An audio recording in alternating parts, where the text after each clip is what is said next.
Welcome to BRK in depth. Iran Israel యుద్ధం తీవ్రమైందా అంటే అవుననే అంటున్నాయి ప్రపంచ దేశాలు. కత్తితో కలిస్తే ఖచ్చితంగా కలహమే అన్నట్లు ఇరాన్ ఇజ్రాయెల్ మధ్య దాడులు ప్రతిదాడులతో యుద్ధం ముదిరింది. రెండు వైపులా నష్టాలు భారీగా ఉన్నాయి. ఇకపోతే పెద్ద గుండె పడవలోకి దిగితే అలలు అడ్డుకోలేవు అంటే అమెరికా ఇజ్రాయెల్ మద్దతుతో యుద్ధంలో చేరి ఇరాన్ న్యూక్లియర్ స్థావరాలపై దాడులకు సిద్ధమైంది. అలాగే అమెరికా B-2 బాంబర్లతో ఫోర్డో, నటాంజ్ వంటి ఇరాన్ న్యూక్లియర్ స్థావరాలపై బంకర్ బస్టర్ బాంబులతో దాడి చేసినట్లు సమాచారం. అయితే ఆకాశం నుంచి ఆయుధం పడితే భూగర్భం కూడా బద్దలవుతుందన్నది మనం అర్థం చేసుకోవాలి.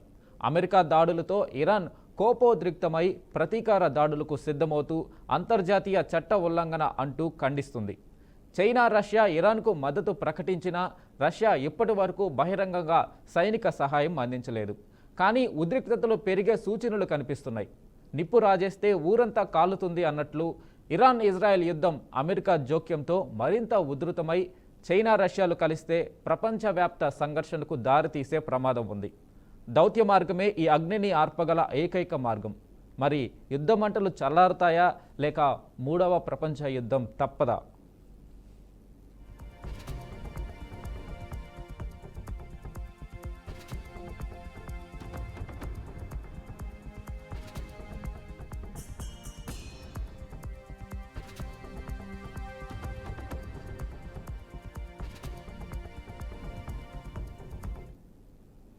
ఇరాన్లో న్యూక్లియర్ స్థావరాలు ధ్వంసం చేయాలంటే కేవలం అమెరికా బాంబుల వల్లే సాధ్యమైందని, మా దాడుల వల్ల ఎలాంటి ప్రయోజనం ఉండదని ఇజ్రాయెల్ చెప్పింది. అన్నట్లుగానే ఇరాన్పై అమెరికా దాడికి దిగింది. ఇరాన్లోని 3 న్యూక్లియర్ స్థావరాలను ధ్వంసం చేసింది. ఇందుకోసం ప్రపంచంలో అత్యంత శక్తివంతమైన B-2 బాంబర్లను రంగంలోకి దించింది. ఈ విషయాన్ని అమెరికా అధ్యక్షుడు ట్రంప్ స్వయంగా వెల్లడించాడు. ఇరాన్లోని ఫోర్డో, నతాంజ్, ఇస్ఫహాన్ అణు కేంద్రాలపై భారీ దాడులకు పాల్పడింది అమెరికా. ఈ విషయాన్ని అధ్యక్షుడు ట్రంప్ స్వయంగా వెల్లడించారు. ఇరాన్ గగనతలం బయట నుంచే ఈ దాడులు చేశామని, విమానాలు సురక్షితంగా వెనక్కి వచ్చాయని తెలిపారు. అమెరికా సైనికులకు అభినందనలు చెబుతూనే ప్రపంచంలో మరే మిలిటరీకి ఇది సాధ్యం కాదని తేల్చేశారు ఆయన. ఇప్పుడు శాంతికి సమయం ఆసన్నమైందంటూ ఓ పోస్టు చేశారు. మరో పోస్టులో ఫోర్డో అణుస్థావరం నాశనమైందని పేర్కొన్నారు. ఇజ్రాయెల్ సైన్యంతో కలిసి దాడి చేసినట్లు అమెరికా అధ్యక్షుడు మాట్లాడుతున్న మాటలు.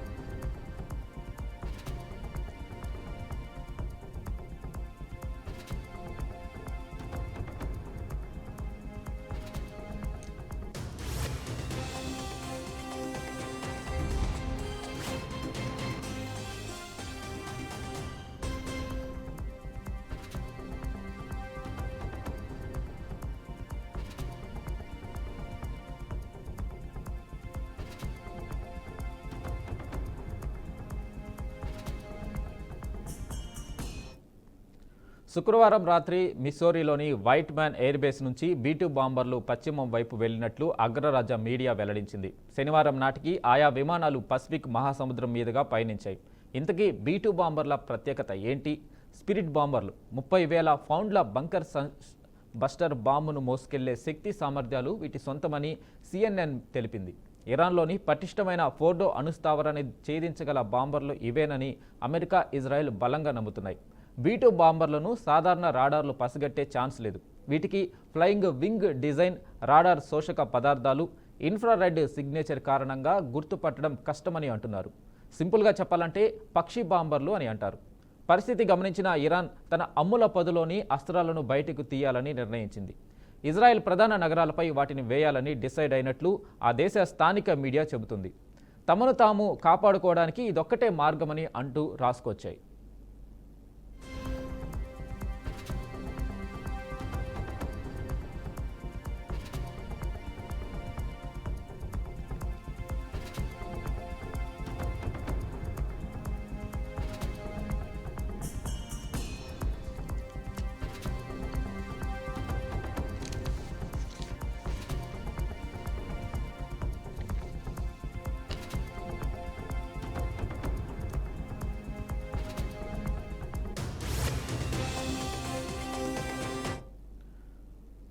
గడచిన 10 రోజులుగా ఇరాన్ ఇజ్రాయెల్ మధ్య భీకర యుద్ధం జరుగుతుంది. కీలక నగరాల్లోని డ్యామేజ్ అవుతున్నాయి. వేలల్లో క్షిపణులు రెండు దేశాలు ప్రయోగించాయి.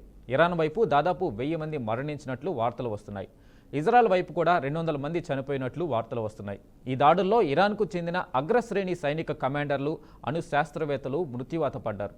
ఇరాన్ అణుస్థావరాలపై తాము ఎంత దాడులు చేసినా ప్రయోజనం ఉండదని పదే పదే చెబుతుంది. అమెరికా వద్దనున్న బాంబులకు మాత్రమే ఆయా స్థావరాలు ధ్వంసం అవుతాయని చెప్పుకొచ్చింది. అన్నట్లుగానే అమెరికా రంగంలోకి దిగి 3 సైట్లను డ్యామేజ్ చేయడం జరిగిపోయింది.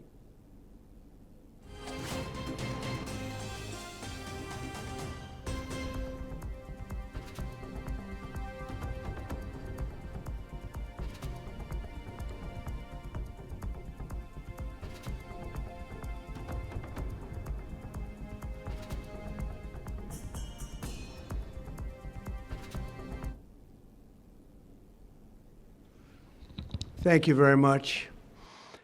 A short time ago, the U.S. military carried out massive precision strikes on the 3 key nuclear facilities in the Iranian regime: Fordow, Natanz, and Esfahan. Everybody heard those names for years as they built this horribly destructive enterprise.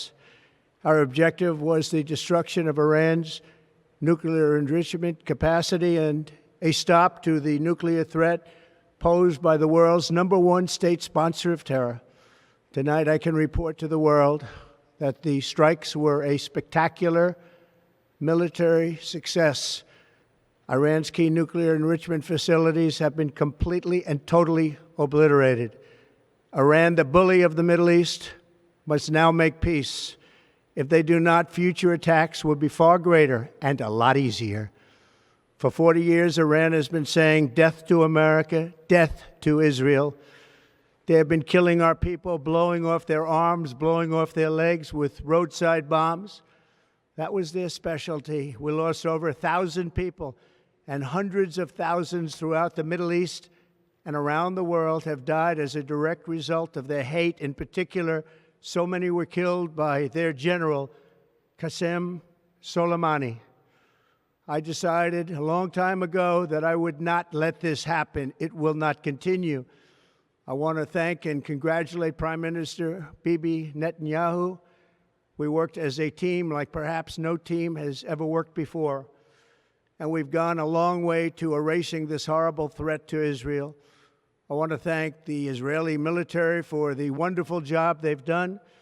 And most importantly, I want to congratulate the great American patriots who flew those magnificent machines tonight, and all of the United States military on an operation the likes of which the world has not seen in many, many decades. Hopefully, we will no longer need their services in this capacity. I hope that's so. I also want to congratulate the chairman of the Joint Chiefs of Staff. Thank you very much. A short time ago, the U.S. military carried out massive precision strikes on the 3 key nuclear facilities in the Iranian regime: Fordow, Natanz, and Esfahan. Everybody heard those names for years as they built this horribly destructive enterprise. Our objective was the మనతో మాట్లాడడానికి analyst Pullarao గారు ఉన్నారు. పుల్లారావు గారు నమస్తే అండి. Sir నమస్తే sir. Sir America సడన్గా Iran మీద 3 న్యూక్లియర్ ఫెసిలిటీస్ మీద దాడి చేసి వాటిని ధ్వంసం చేశామని ట్రంప్ ప్రకటించడం జరిగింది. అదేవిధంగా ఇంకా now make peace in middle east అని ఆయన వ్యాఖ్యానించడం జరిగింది. ఇక అణు కేంద్రాలు ధ్వంసమయ్యాయి, ఇక మిడిల్ ఈస్ట్లో శాంతి స్థాపనకి రంగం సిద్ధమైంది అని ట్రంప్ ప్రకటించడం జరిగింది. అయితే ఇరాన్ మీద దాడి తర్వాత ఇది శాంతి స్థాపన ఇంకా సాధ్యమేనా? ఇంకా నెక్స్ట్ ఏ విధంగా ఉండబోతుంది ఈ వార్? ఇరాన్ మీద 20 సంవత్సరాలు బట్టి ఈ డిబేట్ జరుగుతుంది. ఎప్పుడైతే న్యూక్లియర్ బాంబులు అవి తయారు చేయడం మొదలుపెట్టారో అక్కడ ఇజ్రాయేలే కాదు, మిగతా దేశాలు కూడా భయపడుతున్నారు. సౌదీ అరేబియా, సున్నీ దేశాలు అందరూ ఎలాగ అప్ చేయాలి ఇరాన్, మా ఇష్టం, డబ్బు ఉన్నది, రహస్యంగా చేస్తున్నారు. ఏదో అమెరికా ఒబామా టైంలో దిగారు, దిగి ఇదేదో రకంగా ఆఫ్ చేయాలి, అగ్రిమెంట్ పెడదాం, లేకపోతే ఇరాన్ మీద ఆర్థిక కంట్రోల్ తీసుకొద్దామంటే వాళ్ళు అగ్రిమెంట్ సంతకం పెట్టారు 2010-11లో. అది పెట్టిక ట్రంప్ వచ్చాక ఇదంతా చెత్త, వాళ్ళు ఎలాగ తయారు చేస్తున్నారు రహస్యంగా, ఇది టైం కోసం ఈ డ్రామా అనేక తప్పకుండా ట్రంప్ 2018లో ఆ అగ్రిమెంట్ బయటపడేశాడు. మళ్ళీ ప్రెసిడెంట్ అవ్వాడు 25లో. అవ్వాక ఇరాన్ రాండి మనం కూర్చుంటామంటే ఇరాన్ ఇదిగో అదిగో అదిగో డిలే చేస్తాను. దీనికి అర్థం ఇంకొక 1-2 నెలల్లో ఆటం బాంబులు అయ్యి రెడీగా పెట్టుకుంటానికి ఇరాన్ తయారైపోయింది. ఈవేళ నిన్న రాత్రి జరిగిన చూస్తే ఇజ్రాయెల్ అమెరికా ఆలోచించి చేస్తున్నారు. ఒక నెల బట్టి జూన్ 13న ఇజ్రాయెల్ అటాక్ చేసింది. ఈ వారం రోజులు డొనాల్డ్ ట్రంప్ ఇరాన్ మీరు అగ్రిమెంట్కి వచ్చేది సరెండర్ అవ్వండి అని చెప్పాడు. 2 రోజుల క్రితం మీకు 2 వారాలు టైం ఇస్తాను, దాని లోపల నేను నిర్ణయం తీసుకుంటానన్నాడు. నేను రాత్రి తీసుకున్నాను. ఎవరు ఈ పని చేయరు. అమెరికా చేస్తే ఏదో పరిణామాలు వచ్చేస్తాయి, ఇరాన్ ఇలా చేసేస్తుంది, 3వ ప్రపంచ యుద్ధం వచ్చేస్తుంది అందరు చెప్తున్నారు, విన్నాం. ఆ ధైర్యం చాలా మంచి ధైర్యం కావాలి. ఇవాళ డొనాల్డ్ ట్రంప్ మాట్లాడింది కూడా మీరు విన్నారు కదా.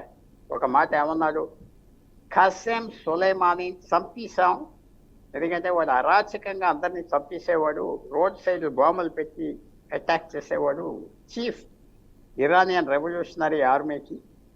అప్పటి నుంచి నా మైండ్లో ఉన్నది, ఇరాన్ న్యూక్లియర్ బాంబులు న్యూక్లియర్ వెపన్స్ చేయటానికి వీలు లేదు, పెట్టుకున్నాం. ఇప్పుడు వాళ్ళ 3 సెంటర్ని పూర్తిగా పాస్ చేశాం, వస్తారా రాండి మాట్లాడుకుందాం, లేకపోతే ఆగేది లేదు, అన్నీ మాకు తెలిసి ఎక్కడ ఉన్నాయి. ఛాలెంజ్ చాలా సెలబ్రేటరీ మూడ్లో ఇజ్రాయెల్ ట్రంప్ ఉన్నారు. ఇంకో తమాషా కూడా, నిన్న పాకిస్తాన్ ఆసీం మునీర్ వెళ్ళాడు, ఏదో పెద్దగా చేస్తున్నాడు, ఇరాన్తో మాట్లాడతాడు అన్నాడు. వాళ్ళు అక్కడ కూర్చోబెట్టి ఇవన్నీ చేసి వాడికి తెలియలేదు, సపోర్ట్ ఇచ్చాడు, నోబెల్ పీస్ ప్రైజ్ ఇమ్మన్నాడు, ఈ బొమ్మలు మొదలుపెట్టి ఇలాగ ఎవ్వరికి రహస్యంగా తెలియకుండా చేసింది. వెనక్కి లేదు. అమెరికా అన్నిటికీ రెడీగా ఉన్నది. ఒక నిర్ణయానికి వచ్చారు, ఇరాన్ చాలా ప్రమాదమైన దేశం. అమెరికా ఇజ్రాయెల్ ట్రంప్ అన్నాడు మమ్మల్ని 40 సంవత్సరాలు బట్టి ఈ ప్రభుత్వం వచ్చాక, షియా ముల్లా ప్రభుత్వం వచ్చాక అమెరికాను చంపేస్తాం, ఇజ్రాయెల్ చంపేస్తాం, 40 సంవత్సరాలు బట్టి అంటున్నారు. అది ఎలా సహిస్తాం? మేము చేసిన పని శాంతికి దారి, మీరు రాని దారిలో, లేకపోతే ఆగేది లేదు. అయితే అదర్ సైడ్ ఏం చేస్తుంది మీరు అడగవచ్చు. అదర్ సైడ్ ముల్లాస్కి ఇప్పుడు ఏదో రకంగా ఆ ముల్లా ప్రభుత్వం, అయోధ్యలా ప్రభుత్వం కంటిన్యూ అవ్వాలి. 79లో వచ్చింది ఈ ప్రభుత్వం, అయోధ్యలాల్ ప్రభుత్వం. 43 సంవత్సరాలు అయిపోయింది. అది కనుక పడైపోతే మళ్ళీ రాదు. ఏదో రకంగా కాంప్రమైజ్ అయిపోయి ఇది కంటిన్యూ చేద్దాం, ఈ ప్రభుత్వమే ఉంటుంది. దిగిపోతే అయోధ్యలా ఖమేనీ దిగిపోయి ఇంకో వ్యక్తిని పెడతారు. ఏదో రకంగా కంటిన్యూ అవ్వాలి, సర్వైవ్ అవ్వాలి ప్రభుత్వం. అది వాళ్ళ మెయిన్ టార్గెట్. అంతేగాని ఏదో అమెరికా మీద బాంబులు వేసేస్తాం, ఇజ్రాయెల్ మీద వేసేస్తాం, అది వేస్తే తిరిగి వేసేస్తారు. నీరు, వాటర్ సప్లై అన్నిటికి ఎప్పుడైతే అమెరికా డైరెక్ట్గా దిగిందో ఇజ్రాయెల్కి డైరెక్ట్ పొలం వస్తుంది. మిగతా దేశాలు కూడా సాయం చేస్తారు. బ్రిటిష్ ప్రైమ్ మినిస్టర్ స్టైర్మర్ ఏమన్నాడు, మంచి పని చేసేవాడు ట్రంప్, ఇది ఆప్ చేయాలి, ఇరాన్కి బుద్ధి తెచ్చుకుని వచ్చి మాట్లాడదాం శాంతి కోసం అన్నారు. యూరోప్ అంతా ఆలోచనలు ఉన్నారు. రష్యా ఏదో సాయం చేసేస్తుంది అన్నారు, వచ్చారా యుద్ధంలోకి? వ్లాదిమిర్ పుతిన్ ఏదో మాటలు చెప్తే ట్రంప్ అన్నాడు మొన్న, నువ్వు ఫస్ట్ యుక్రెయిన్ వార్ సెటిల్ చేసి రావయ్యా, మిగతా చోట్ల నువ్వు చెందువు కానీ పని అన్నాడు అధికారంగా. సార్ కానీ చైనా వచ్చి యుద్ధం హైతుల్లా ఖమేనీ మీరు అన్నట్లుగా లొంగిపోయి ఏదైతే అణు సిద్ధాంతాల ఒప్పందాలకు వస్తారంటారా? ఆయన చెప్పడం ఏంటి అంటే, మేము న్యూక్లియర్ ఫెసిలిటీస్ని పునరుద్ధరిస్తాం, మళ్ళీ ఈ దాడికి ప్రతి దాడి ఖచ్చితంగా ఉంటుంది ఇజ్రాయెల్ మీద అని ఆయన ప్రకటన చేయడం జరిగింది. దీన్ని ఎలా చూడాలి? అది ఆ ప్రకటనలు అయ్యి చేస్తే అమెరికా ఎప్పుడైతే దిగిందో ఫుల్ బ్లాస్ట్ చేసేస్తారు. అమెరికన్లు ఎవరు వార్నింగ్ ఇచ్చారంటే ఖాళీ చేసేయండి తేరా అని అన్నారు. వాళ్ళు ఏమి ఇరాన్ ఏ రకంగా అమెరికా ఇజ్రాయెల్ కలిపి ఈక్వల్ కాదు. వాళ్ళు ఆ మాటలతో ఆగుతారని నేను భావిస్తున్నా. పిచ్చితనంగా మొండితనంగా వెళ్తే రెజీమ్ చేంజ్ అంటారు. రెజీమ్ చేంజ్ అంటే ఇప్పుడు పరిపాలించే వాళ్ళని తీసేస్తారు. అది వాళ్ళకు వద్దు. అయతుల్లా ఖమేనీ మాట ఎంతవరకు సాగుతుంది? ఇప్పుడు ఎంతవరకు సాగుతుంది? ఎవరు చేయలేని పని అనుకున్నారు, చేశారు కదా. వాళ్ళు ఎవరు ఎలా చేస్తారు చూద్దాం, ఇదైపోతుంది ఏమవుతుంది. కానీ ఇంకా challenge ఇస్తే ఇంకా సార్, చేస్తా. ఈ దాడికి ముందు చైనా ఇరాన్కి మద్దతు ఇవ్వడం జరిగింది. ఇరాన్ సావగ్రనిటీని కాపాడతాం మేము, ఇరు దేశాల మధ్య శాంతి పునరుద్ధరించడానికి, శాంతి నెలకొల్పడానికి మేము దోహదపడతాము, ఒకవేళ అది కుదరకపోతే ఇరాన్ సావగ్రనిటీ ఏదైనా ఇబ్బంది కలిగినట్లయితే మేము ఇరాన్కి పూర్తి మద్దతు ఇస్తామని చైనా ప్రకటించింది. సో ఇప్పుడు చైనా ఏదైనా స్టెప్ తీసుకునే అవకాశం ఉందా? సావరెనిటీ అంటే ఏంటి? ఆ దేశంలో వీళ్ళు సైన్యం పంపించి ఆక్రమించి ఆ దేశ కొత్త ప్రభుత్వం తీసుకొస్తే అది సావరెనిటీ. ఉన్న ప్రభుత్వం ఉన్నది పట్టించుకోవట్లేదు. పైనుంచి బాంబులు వేసాం. చైనా ఏమంటుంది? వీళ్ళ మీద బాంబులు ఏమంటుందా? అమెరికా మీద ఇరాన్ గురించి యుద్ధంలో దిగిపోతుందా? దిగదు కదా. చైనా మీరు చూసారో లేదో, ఈ 40 సంవత్సరాల్లో ఎప్పుడు ఏ దేశానికి సైన్యం పంపలేదు. డబ్బులు ఇస్తారు. పాకిస్తాన్కి డబ్బు ఇచ్చి గొడవ చేయమంటారు. సరిహద్దుల దగ్గర గొడవలు చేస్తా. భారతదేశంతో చేసినట్టుగా తైవాన్ దగ్గర పెద్ద యుద్ధం చేయరు. ఎందుకంటే యుద్ధం ఏ పక్కన వెళ్ళిపోతుందో తెలియదు. ఒక టెన్షన్గా వస్తుంది. కానీ అమెరికా రెడీగా ఉన్నారు. తర్వాత ఏంటంటే డొనాల్డ్ ట్రంప్ చేస్తా నా పని చేసేస్తాడు, లెక్క పెట్టాడు. ఈ మామూలు నాయకుడు కాదు, అంత లోకుగా చూస్తాడు ప్రపంచాన్ని. సో ఆలోచించుకుంటారు వాళ్ళు. చైనా ఇప్పుడు భారతదేశం పరిస్థితి ఏంటి అని కూడా మీరు ఆలోచించుకోవచ్చు. దీనివల్ల ఇది చైనాకి పరీక్ష, చైనాకి పెద్ద పరీక్ష.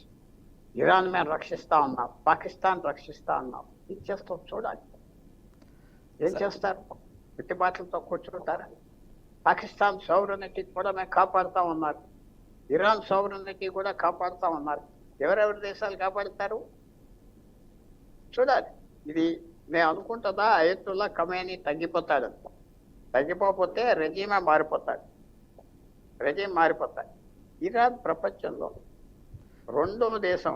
ఆయిల్ రిజర్వ్స్ ఉన్నాయి, గ్యాస్ రిజర్వ్స్, గ్యాస్. 3వ దేశం ఆయిల్. అంత ఆయిల్ ఉన్నది.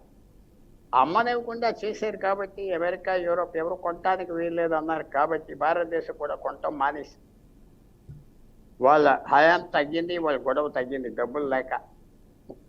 ఇరాన్ అంటే చాలా భయం. ఇవాళ ట్రంప్ అన్నాడు మిడిల్ ఈస్ట్లో బులి 20 సంవత్సరాలు బట్టి గవర్నమెంట్ తీసుకొచ్చేది ఉగ్రవాదీలు పెంచుతుంది గవర్నమెంట్. ఎక్కడ అశబ్దం వచ్చినా, ఎక్కడ అశాంతి వచ్చినా మిడిల్ ఈస్ట్లో ఇరాన్ చేస్తుంది, లెబనాన్లో చేస్తుంది, గాజాలో చేసింది, యెమెన్లో చేస్తుంది, ఎర్ర సముద్రంలో చేస్తుంది, డబ్బులు ఇచ్చి చేయిస్తుంది. భారతదేశం గురించి కూడా మీరు ఆలోచించండి. మనకి మంచిదా చెడ్డదా? చాలా పెద్ద ఇంపాక్ట్ భారతదేశం మీద కూడా ఉంటుంది, పెద్ద ఇంపాక్ట్. సో మన దూరదృష్టి నుంచి జరగటం మంచిది. అవ్వాల్సిన పని అవ్వింది. రష్యా, అమెరికా అన్ని దేశాలు కలిపి 65 వరకు 4 దేశాల దగ్గరే అణుబాంబులు ఉంటాయి. England, America, France, Russia. ఎప్పుడైతే చైనా తయారు చేసిందో 65, అప్పుడు ప్రపంచంలో అన్ని దేశాలకి పచ్చటం మొదలుపెట్టింది. నార్త్ కొరియా, పాకిస్తాన్, ఇరాన్ అందరికి యుద్ధం మొదలుపెట్టింది. సార్, ఈ న్యూక్లియర్ యుద్ధం అనేది ప్రమాదం తీసుకొచ్చింది చైనా. సార్ పుల్లారావు గారు, అయితే ట్రీటీ ఆఫ్ ఎన్పిటి ఏదైతే non proliferation of nuclear weapon, దాంట్లో ఒక మెంబర్గా ఇరాన్ ఉంది. అయినా కూడా ఈ న్యూక్లియర్ ఫెసిలిటీస్ని డెవలప్ చేయడానికి ఎలా జరిగింది ఇది? దాంట్లో మెంబర్గా ఉన్నా కూడా మీరు రహస్యంగా న్యూక్లియర్ వెపన్స్ చేస్తున్నారు, మా దేశాన్ని మీరు తీసేస్తానన్నారు, మా దేశాన్ని బాంబు చేస్తా అన్నారు. ఎలా ఊరుకుంటాం? అది ఇరాన్ నోటు వాగుడి వల్ల అనవసరమైన ఇబ్బందులు పట్టిపోయి మాట్లాడకుండా మెల్లిగా బాంబులు చేసుకొని బయటకు వచ్చేస్తే ఎవరు పట్టించుకోకపోదు. అల్లరి ఎక్కువ చేశారు, చంపేస్తాం, పొచ్చేస్తాం.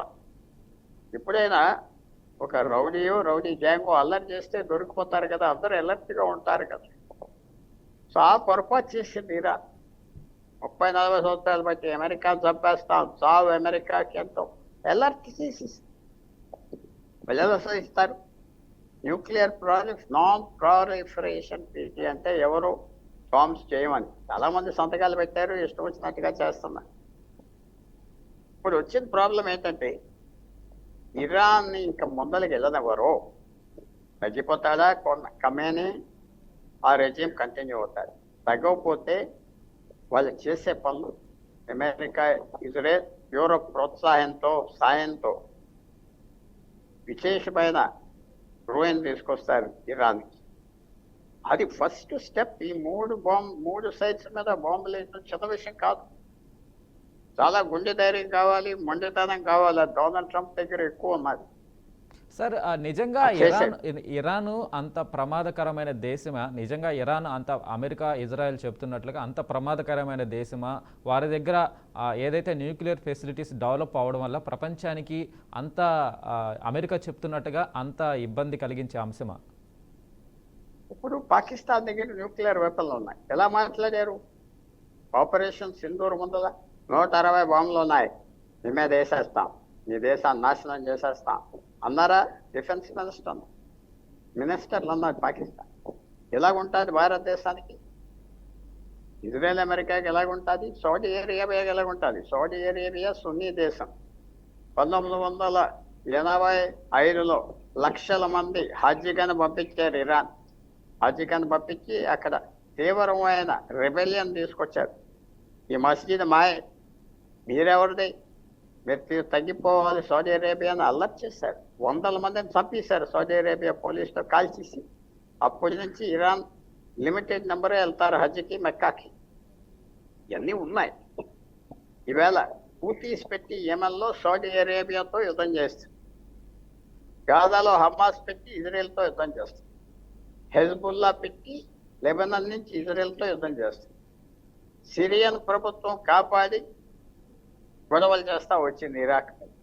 ఇవన్నీ ఇరాన్ చేస్తుంది కదా. దేనికి లాభం ఏంటి? తప్పు చేశారా?